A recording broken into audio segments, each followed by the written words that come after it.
मित्रों, आज मौजूद हैं घोसी विधानसभा कोपागंज अंतर्गत भावरकोल में। वर्तमान में दारा सिंह को एक कालिक फेंक दिया, उस संबंध में आप क्या कहेंगे? देखिए, ये जो लोगों ने किया है, स्याही फेंका है, एक तो असंसदीय है, तुच्छ विचारधारा के लोग हैं। लोकतंत्र में जनता का जनादेश प्राप्त करना, जनता से अपनी बात प्रमुखता से कहना, जनता के बीच जाना, उनसे आग्रह करना, निवेदन करना मतदान के लिए, ये सतत प्रक्रिया है, सभी दलों के लोग करते हैं।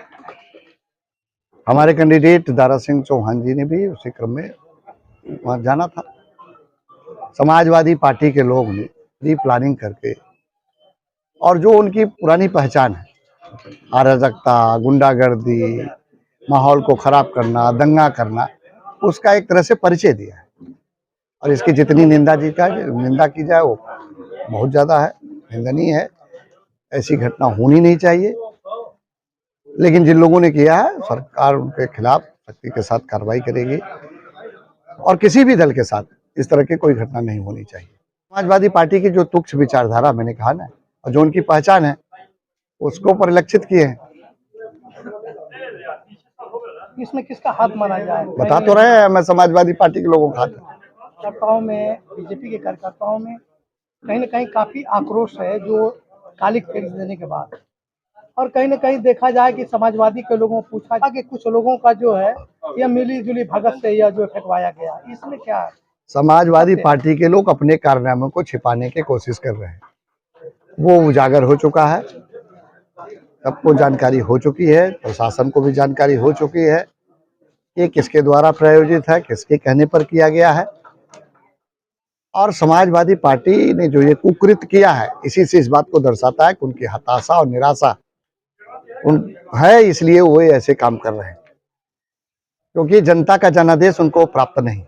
आपने देखा होगा, राजनीति में जब से अखिलेश यादव का पदार्पण हुआ, 2012 से 2017 के बीच जो मुख्यमंत्री रहे, उनके मुख्यमंत्री रहते 2014 में लोकसभा का चुनाव हुआ। हमारी पार्टी भारतीय जनता पार्टी 73 सीटें उत्तर प्रदेश की जीती लोकसभा। फिर 2017 के चुनाव हुए, विधानसभा के चुनाव, उनके मुख्यमंत्री रहते 2/3 से ज्यादा बहुमत से हम सरकार में आए, हमारी सरकार बनी। 19 में चुनाव हुआ, 19 के चुनाव में भी हम, जब समाजवादी पार्टी, बुआ, बबुआ और अन्य दल सब मिल के चुनाव लड़े, फिर भी हम 64 सीटें जीते। और 2 उपचुनाव, आजमगढ़ और रामपुर, जिसको अपना गढ़ कहते थे, वहां भी भारतीय जनता पार्टी ने परचम फहरा दिया, 68 सीटें जीत कर हम आए। 2022 में चाचा भतीजा भी एक हो गए, फिर भी चुनाव लड़े, फिर भी हम 2/3 बहुमत से आए।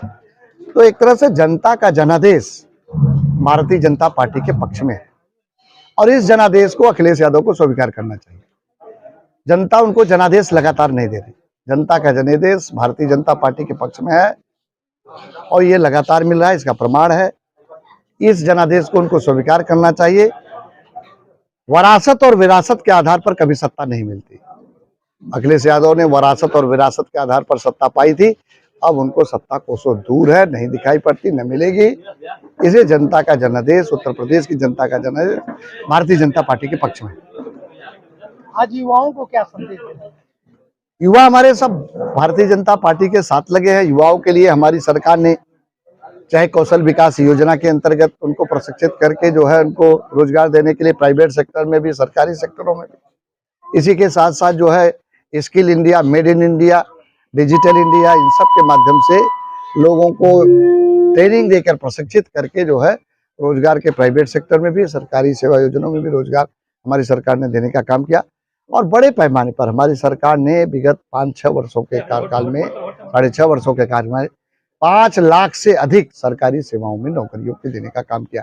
और हमारी सरकार ऐसी सरकार है जिसमें कोई भी बिना भेदभाव और भ्रष्टाचार कोई भी नहीं हुआ। निष्पक्ष भाव से, पारदर्शिता के साथ उनको नियुक्ति पत्र दिया गया है। कहीं भी किसी एक आदमी ने कहीं कोई पैसा नहीं दिया है, बिना पैसे को उसको नौकरी मिली है। समाजवादी पार्टी की सरकार के समय नौकरियां जो है भ्रष्टाचार की भेंट चढ़ जाती थी, लोगों को मिलती नहीं थी। जो लोग टैलेंट वाले थे वो बाहर चले जाते थे, अनट्रेंड लोग सेलेक्ट हो जाते करते थे। इस पारदर्शिता कायम करने का काम हमारी सरकार ने किया।